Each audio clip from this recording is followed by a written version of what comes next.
Fala, juventude!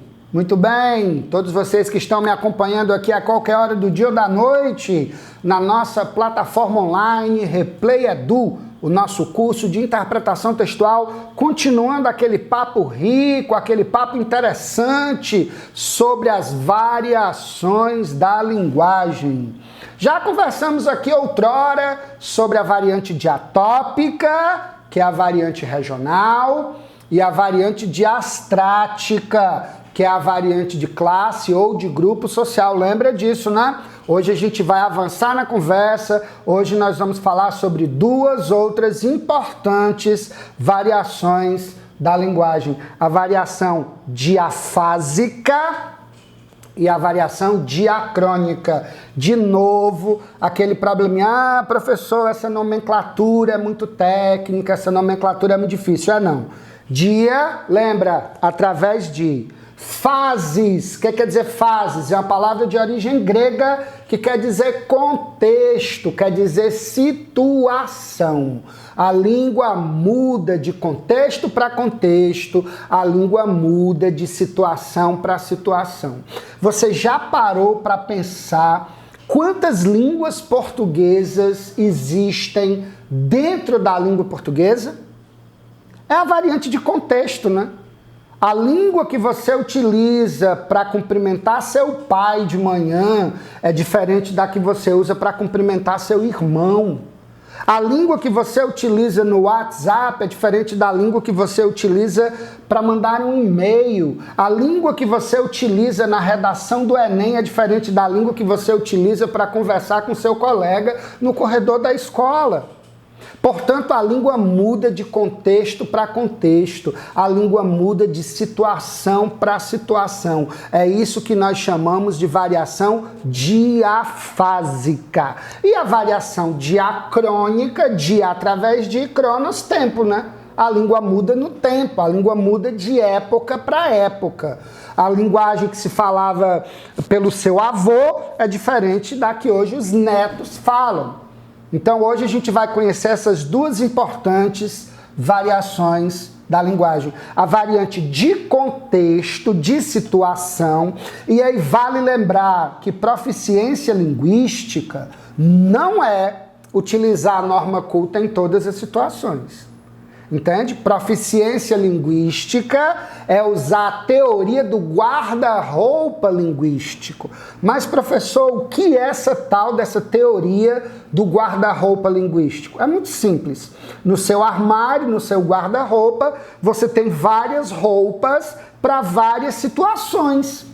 Do mesmo jeito deve ser a linguagem. Você deve ter no seu guarda-roupa mental, no seu guarda-roupa cerebral, diferentes linguagens para diferentes situações.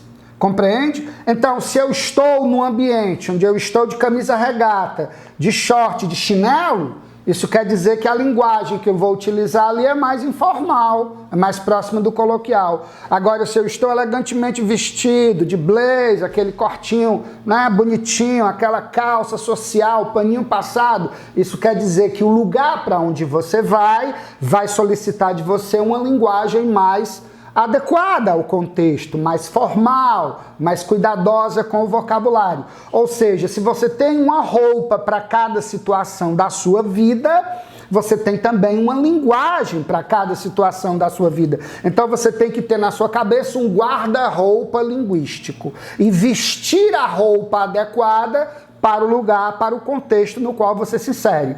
Está entendendo o raciocínio? Você vai usar VC, TB, BLZ na redação do Enem? Claro que não, porque aquele não é o lugar para se usar VC, BLZ e TB. VC, BLZ e TB você usa no internetês, na internet. Ou seja, cada macaco no seu galho.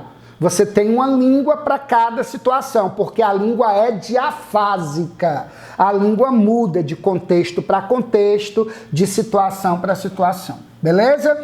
E a língua também muda no tempo. Arcaísmos, né? Cousa, por exemplo, né? Coisas de toucador, vossa mercê.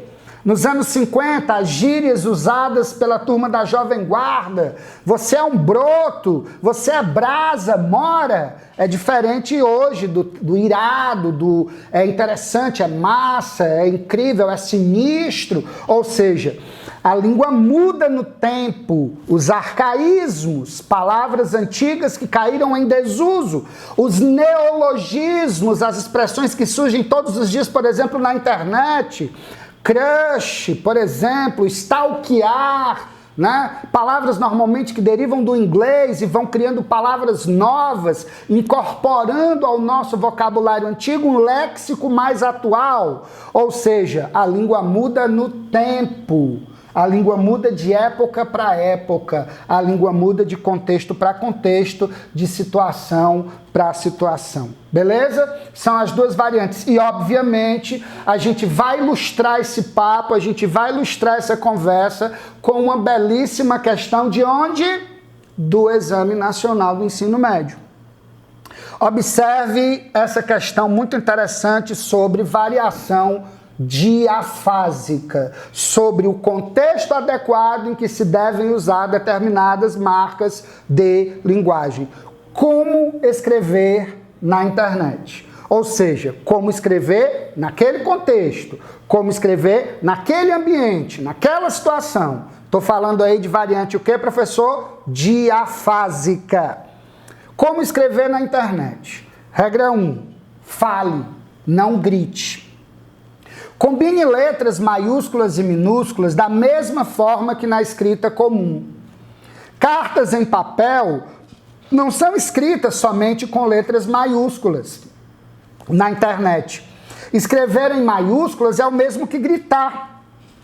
Para enfatizar frases e palavras, use recursos como 2 tracinhos para sublinhar, né? Entre sublinhados ou entre grifos, com asteriscos. Frases em maiúsculas são aceitáveis em títulos, ênfases ou avisos urgentes. Escrever em caixa alta na internet é grito. Entende? Então a regra de etiqueta para aquele contexto, para aquela situação, orienta que você utilize a linguagem específica daquele contexto, daquela situação. Regra 2. Sorria, pisque, chore através dos emoticons, dos ícones ou dos smileys, formados por parênteses, pontos, vírgulas e outros símbolos do teclado. Hoje, já muito usualmente, né, os emojis, que também são ícones, elementos não verbais, que traduzem muito melhor as nossas emoções e sentimentos do que muitas interjeições ou expressões em língua tradicional verbal. Né? Pontos, vírgulas e outros símbolos do teclado. Eles representam carinhas desenhadas na horizontal e denotam as emoções.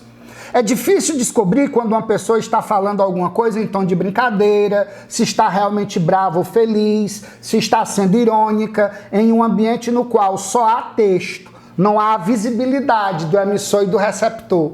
Entende? Você não percebe a feição, o tom da fala do emissor para perceber se ele está sendo irônico, se ele está sendo feliz, triste ou alegre. Compreende?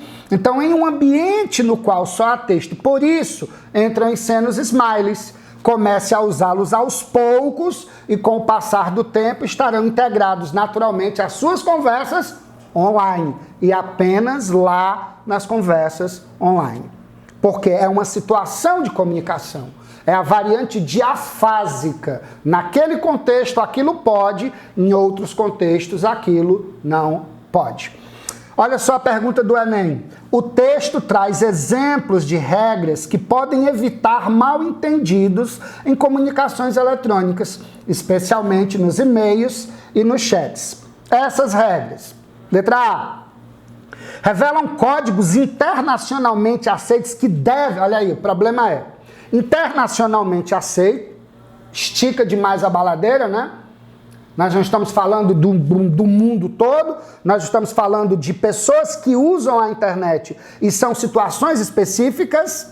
E o verbo dever, né? Não é uma questão de dever, porque o texto não é prescritivo, ele é instrucional. Ele não está dando uma ordem, ele está dando uma instrução, uma orientação. Não tem um caráter coercitivo, ou seja, se você não cumprir, não haverá punição para você. Então não é dever, é uma orientação que torna o item A falso. Letra B. Constitui um conjunto de normas ortográficas inclusas na escrita padrão? Não. Elas não estão escritas na norma padrão porque elas não pertencem à norma culta. Elas pertencem ao internetês. E o internetês é usado na internet. Letra C. Representa uma forma complexa de comunicação, pois os caracteres são de difícil... Aí não, né? Nem é complexo, nem é difícil, pelo contrário, são fáceis de usar, são simples, basta se habituar, basta se acostumar a eles. Letra D. Foram desenvolvidas para que usuários de países de línguas diferentes possam se comunicar na web. Até que não é de todo incoerente isso, né? Porque o objetivo do internetês é tornar a linguagem o mais universal possível. Mas ainda não é esse o objetivo principal dessas regras, dessas orientações. Observe que o comando fala em evitar mal-entendidos na comunicação. Essas regras, portanto, refletem recomendações e não ordens, e não prescrições. Recomendações gerais sobre o uso de recursos de comunicação que podem facilitar a sua comunicabilidade, o seu trânsito informativo no ambiente específico da internet. Portanto, para essa questão, resposta correta é a letra E, e ela envolve, ela engloba, ela cobra a variante diafásica da linguagem, que é a variante de uma linguagem que se usa em determinados contextos, em determinadas situações de interlocução. Ok, meus queridos? Então é o que nós temos para hoje. Um forte abraço. Até o nosso próximo encontro aqui na nossa plataforma Replay Edu para mais dicas de interpretação textual para garantir o seu sucesso, a sua aprovação no Exame Nacional do Ensino Médio. Tchau, galera. Um forte abraço e até mais.